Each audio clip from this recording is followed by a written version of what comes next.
So, with Dead Reckoning Part 1 released, I think it's time we do a ranking of all the Mission Impossible movies. So before we begin, just keep in mind this is my preferences and personal feelings towards the movies. We all have our own opinions and preferences, and what we want from these movies is different from everyone else. So everyone's list will be different in some way or another. Now, with that out of the way, let's move on to number 7.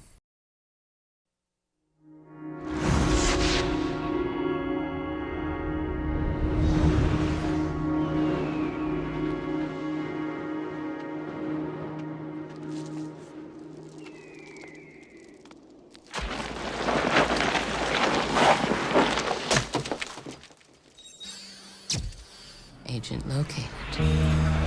So yeah, it is not really a surprise. Mission Impossible 2 is in last place for me. It's still a good movie, and it's certainly enjoyable, but compared to all the other movies, it just doesn't hold up, and I think that's an opinion shared amongst quite a lot of the Mission Impossible fans, so I don't think this is too controversial of an opinion. It is directed by John Woo, who is a fantastic director, don't get me wrong, but he just doesn't mesh quite well with the franchise in my opinion. His directing style makes the movie it's very much a product of its time. A lot of the action in this film is just flips and Tom Cruise's hair flowing in the wind, which is, after a while it begins to lose its luster. Which I know is hard to say given Tom Cruise's amazing hair, but furthermore, the plot in this one, it's the weakest. The Brian De Palma film beforehand was a tension-fueled espionage drama, with tension being a key aspect of the Mission Impossible movie. It's achieved very well in all the films except this one because I just don't think there's a whole lot of tension in it. There are sections where things are tense, but the film seems to focus more on action than the tension in the film. I do really like the character of Naya, played by Tandy Newton. I think she was great in the film. Grace Scott as well was decent. The character he had to play wasn't particularly memorable, especially as Mission Impossible villains go, but he still gave it a good performance, and who can forget this moment?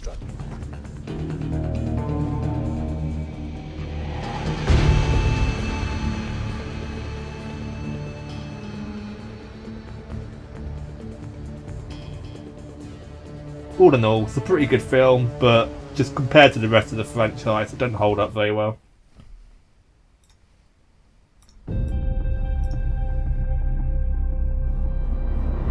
An hour ago, a bomb blew up the Kremlin.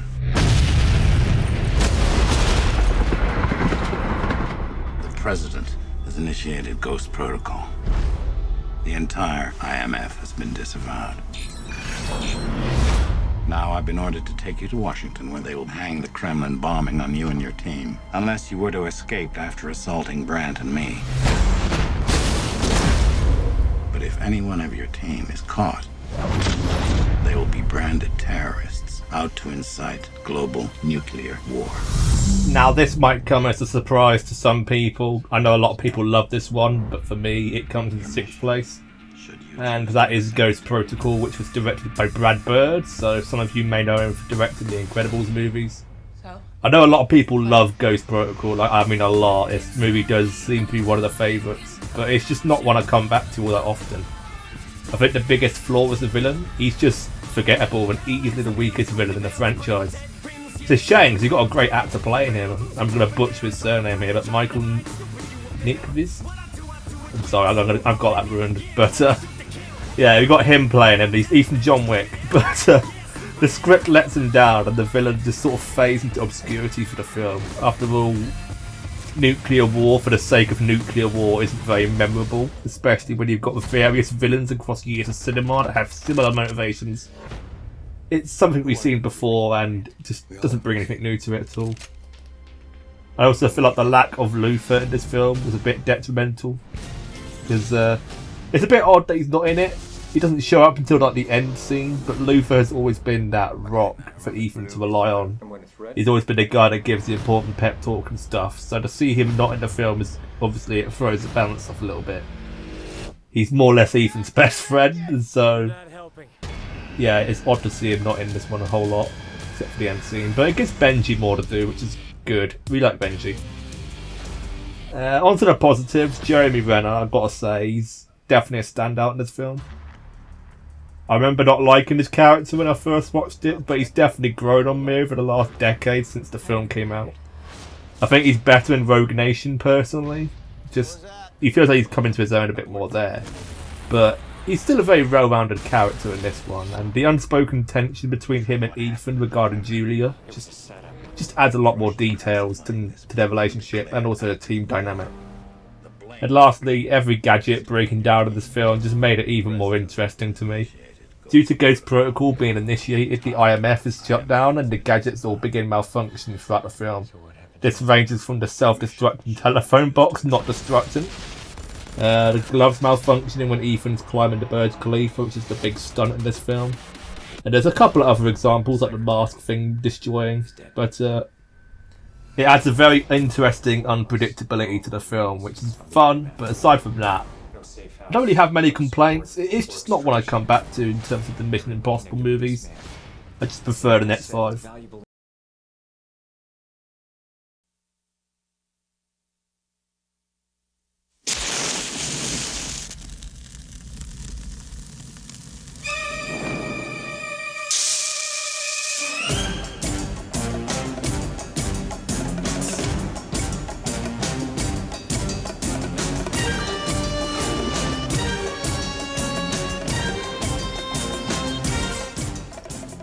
So the very first Mission Impossible, released in 1996, comes in the 5th place for me. It's a very good beginning of the movie franchise, and as for an opener, I think it's a very solid opener, and it just features all the staples of a Mission Impossible movie. The tensions here, the action, the espionage, the group dynamic. It's all here, however it's in a prototype-like state. This movie accomplishes all these dynamics very well, but the next 4 top it. The exception being the Langley heist. I don't think Mission Impossible has ever had a segment that's outdone the tension in this moment. Mission Impossible Fallout comes close with its last act. That's a very tense, last half hour of a film. But nothing's ever topped the Langley heist for me. Even to this day, I'm still on the edge of my seat, despite the fact I've seen this film countless times. And I know the outcome like I know what will happen when I mix red and blue paint. Spoiler alert, it makes purple. And the film's directing style is incredibly memorable. It's directed by Brian De Palma, who did Scarface, The Untouchables, and the original Carrie. His direction makes the cinematography of this film stand out above the rest of the franchise. I even like the Dutch angles in this film, and I hate Dutch angles, by the way. But here is a director who uses very tight framing and Dutch angles to create tension, such as the restaurant scene with Ethan and Kittredge, and the aforementioned Langley heist sequence. So, while I'm still not a lover of Dutch angles, I think this film utilises it very well, and the director knows what he's doing. Also, out of all the films, this is the one that had me rooting for Ethan Hunt the most.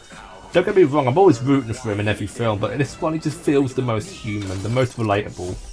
It also seems like he's the most vulnerable in this film as well. Every other Mission Impossible movie has Ethan set up as a man who is very experienced and skilled. He just sort of comes across as in control of the situation very often, and rightfully so, because the character at the end of the film completes a journey where he replaces Jim Phelps. But up until that point, he's in a state of vulnerability. He doesn't know who to trust, so he relies on what he knows and what his skills allow him to do in order to survive the first film. And the rest of the film is sort of divert away from that resourcefulness. I do think there are flaws to this film though, the biggest being Jim Phelps. His whole character in this film just feels very odd, especially the twist leading into Act 3. I just never bought it personally. Some people may like it, but it just didn't fit for me. And I haven't seen the original show, but as far as I'm aware, Jim Phelps was the main character of that show, and so apparently it's very disrespectful what this film does for Jim Phelps. And it's a different actor, but still, same character, different actor, and it does rub people off the wrong way. And I think, even though I haven't seen this show, I also it doesn't feel right.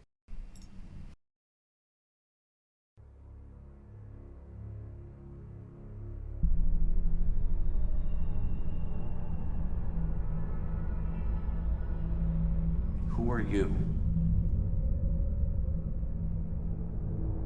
You have a wife, girlfriend? Whoever she is, I'm gonna find her. I'm gonna hurt her. And then I'm gonna kill you right in front of her.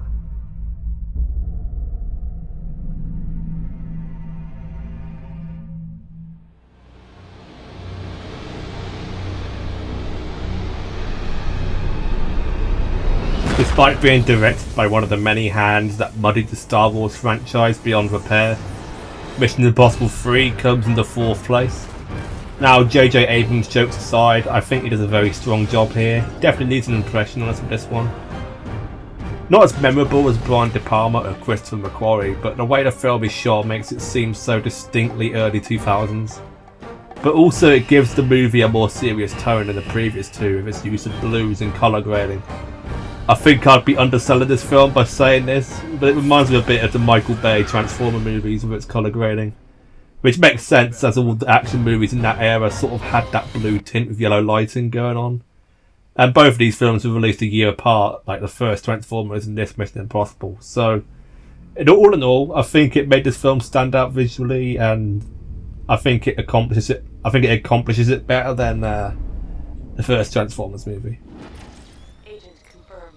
Also, this film stars the late Philip Seymour Hoffman as the main antagonist, arms dealer Owen Davian, and I think he's definitely in contention as the best villain this franchise has to offer. The other would be Solomon Lane in Rogue Nation and Fallout. Both are two sides of the same coin, with either being able to act like they're in control, even when they're not. But Owen Davian is easily the most detestable of the two, going as far as to threaten to kill Ethan's fiancée, and also killing one of Ethan's protege in the opening act. He has made a very effective villain and a perfect antagonist for the film itself. Also, the film has quite a few characters introduced. Benji, played by Simon Pegg, and Julia, played by Michelle Monaghan, both play important pieces in the franchise going forwards. With Benji being a full-time member of Ethan's group going forwards, and Julia's presence being felt even after this movie. Furthermore, the additions of Maggie Q and Jonathan Rhys-Meyers in this film only serves to bolster the cast, and obviously you can't go wrong with Lawrence Fishburne. All in all, it's a very strong entry into the franchise. The only flaw I can really pick out, and it's very petty, it's not a lot of set pieces that get the blood pumping in this one. Don't get me wrong, we have fun moments like when they're kidnapping Davian in Vatican City, and obviously the Tom Cruise run in the 3rd act. This is the film that gives it to us. And we've obviously got the bridge sequence, but nothing really stands out amongst the rest of the franchise. This film just feels incredibly safe, and also it's a J.J. Abrams film, so you got the mystery box MacGuffin element, and it comes in the form of the rabbit's foot. I don't think it's very compelling. On the one hand, everyone's after this item, and you don't know what it can do, and it sort of gets frustrating after a while. It's sort of trying to make it this, like, it's sort of trying to instill a feeling of dread in the audience, because you don't know what this thing is capable of. But I just think it gets annoying with them not telling us at all in this film what it does. But aside from that, I really enjoyed this film. It comes in the 4th place. Our lives are the sum of our choices.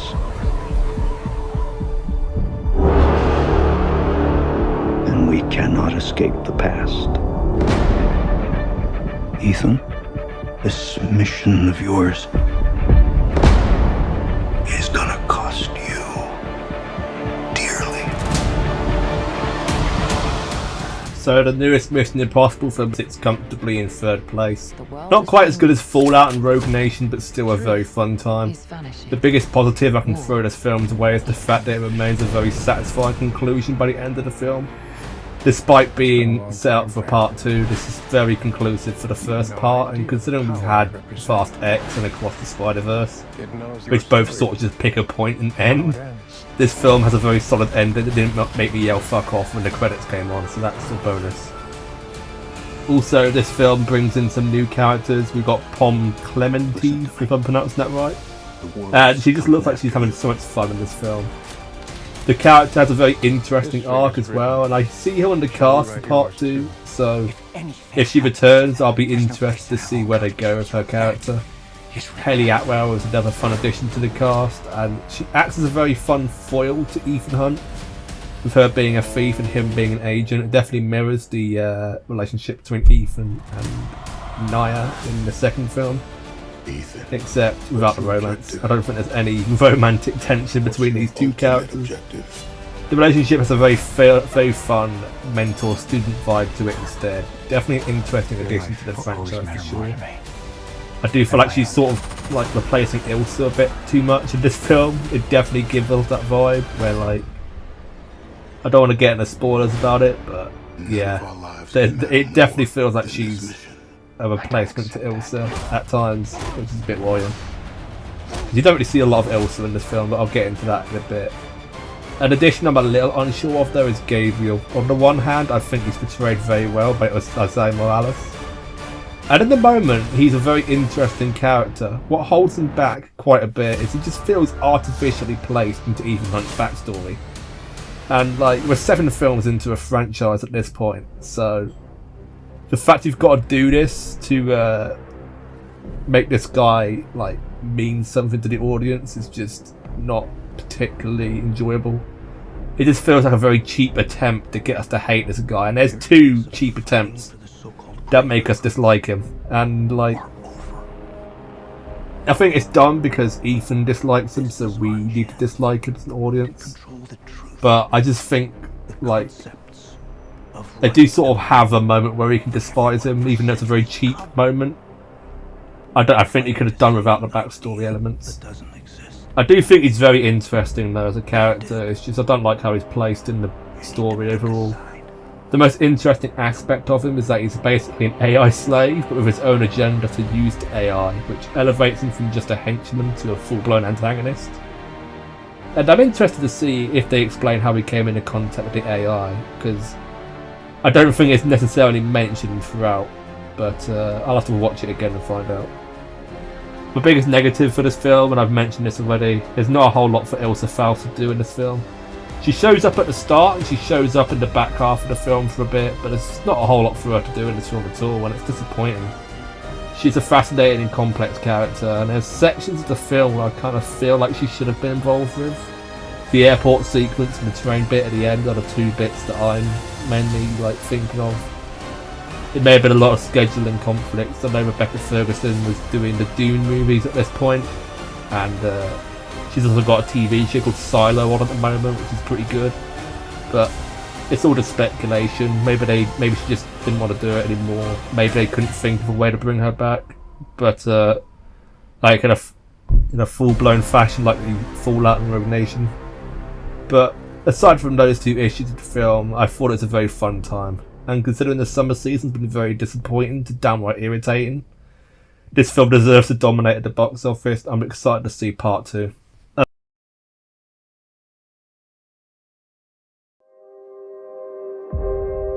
Your mission. Should you choose to accept it? I wonder, did you ever choose not to? The end you always feared is coming.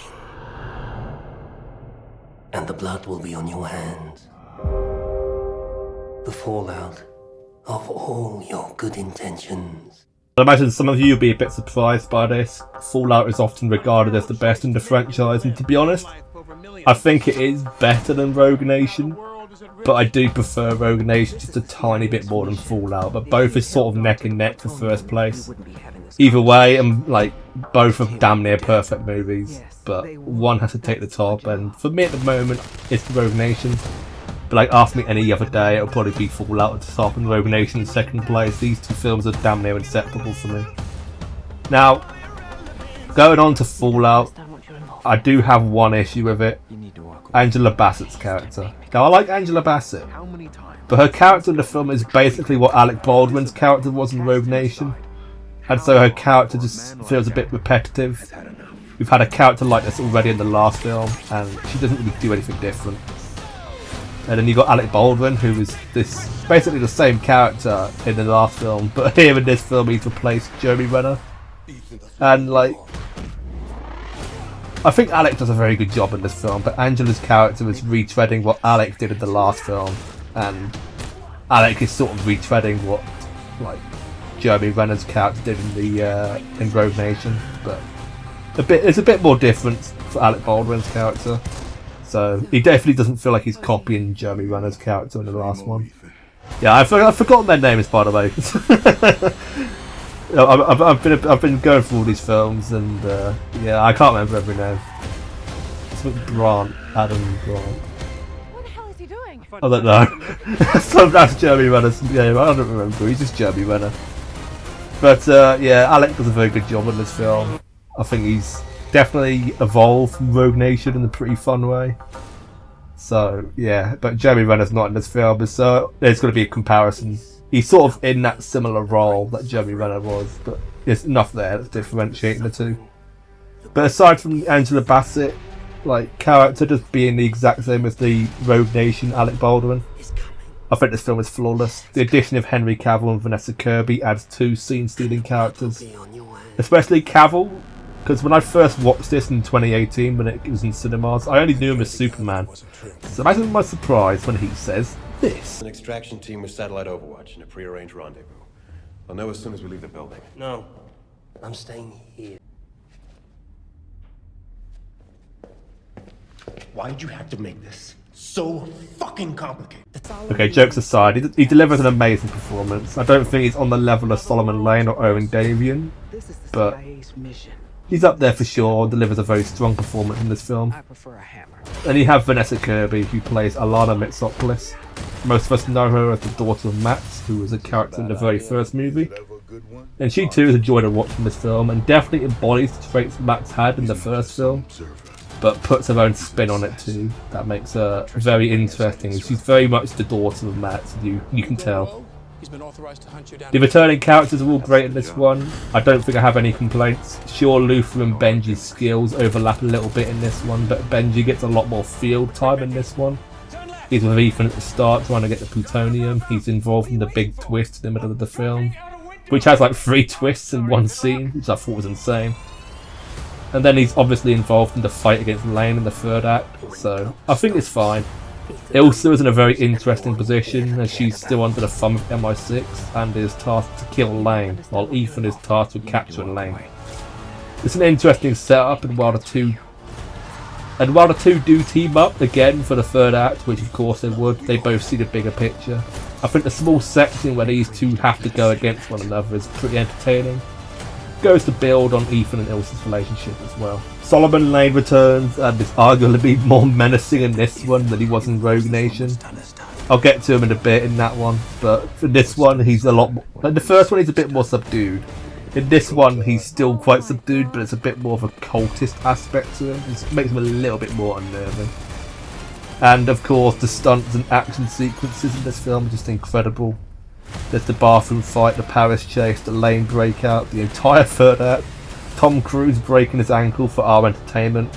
There's a lot of this film that's amazing. Even the Halo jump, which I think is held back by all the CGI clouds and lightning, it's still incredible to watch the film. And honestly, I would recommend this film to anyone who wants to watch Mission Impossible. I'd recommend this and Rogue Nation, to be honest. Just both of them back to back. Rogue Nation and Fallout. That's what I'd recommend to anyone. Benji. Ethan, where are you? The Syndicate is real. A rogue nation trained to do what we do. An anti-IMF. They're coming after us with everything they've got. You ready? This may very well be our last mission. Let's make it count. So what's the play? You want to bring down the Syndicate? It's impossible.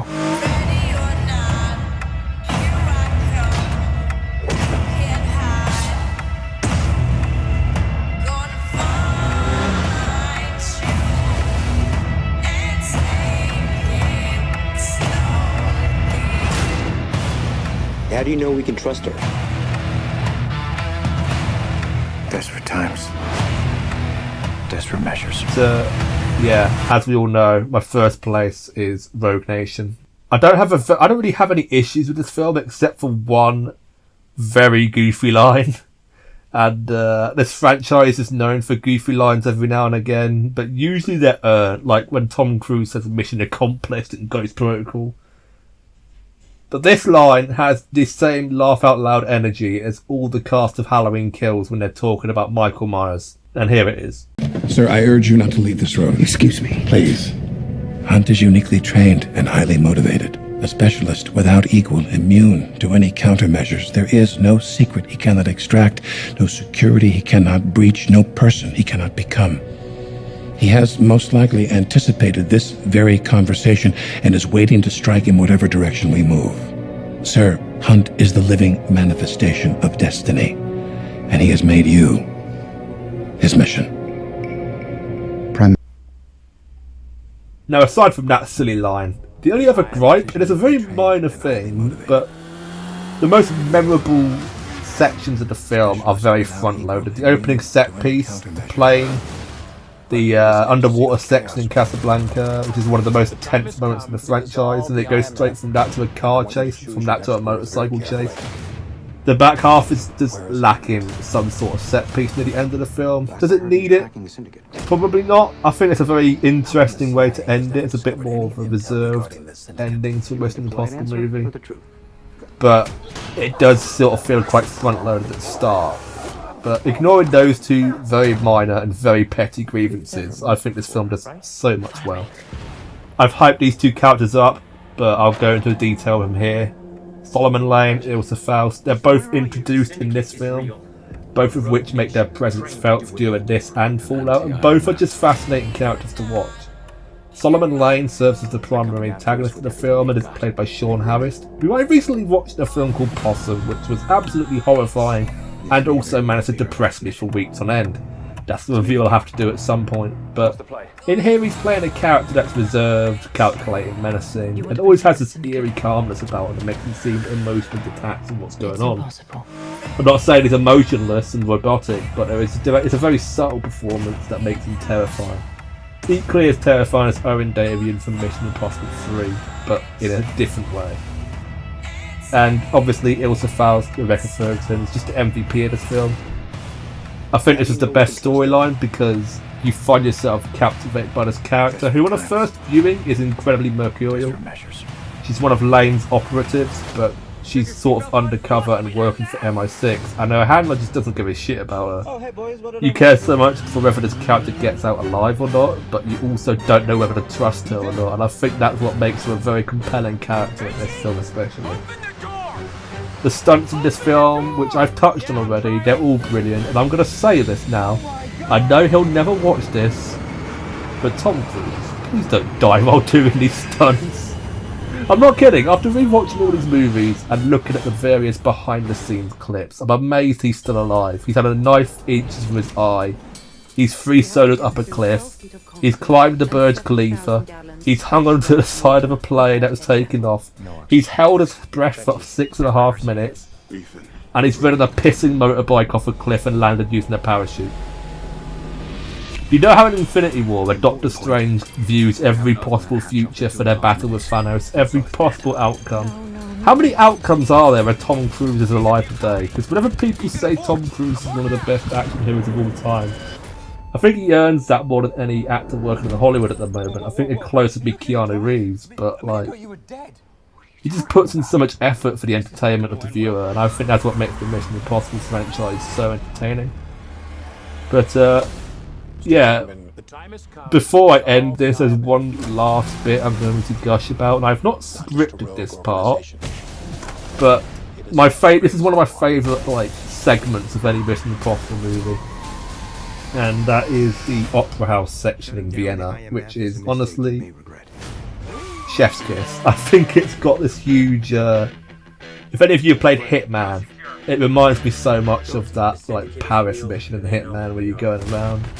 And while Ethan's not really there to assassinate anyone, he's there to find Lane, but he bumps into Ilsa, then Benji's around, and the Syndicate are there. The Syndicate are Lane's anti-IMF group. They aren't really an anti-IMF, they're just a bunch of terrorists at the end of the day. But it's impossible. That section of the film, honestly, I thought that was great. I really enjoyed it. It's probably the most And it's the most interesting section of the film for me because of how it's shot, and I just think so you have this like rising tension with the characters all trying to find out what's going on. So you've got Ilsa that's about to shoot the senator. You got Ethan that's there trying to find Lane, but then discovers that the senator's about to be shot. You got the people performing, and you got the syndicate using the performance to mark when the shot's going to happen. You got Benji trying to guide Ethan around, but gets interrupted. There's just so much going on, and it's a lot going on, but it's very easy to follow it, and the whole section is just amazing. But anyway, that was my Mission Impossible movie ranking.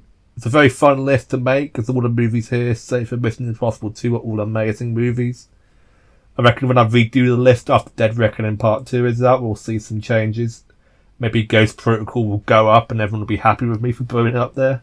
But anyway, I'm going to end the video here. So thanks for watching, and let me know what your ranking would be in the comments, and I'll attempt to reply to each and every single one of them. Or die trying.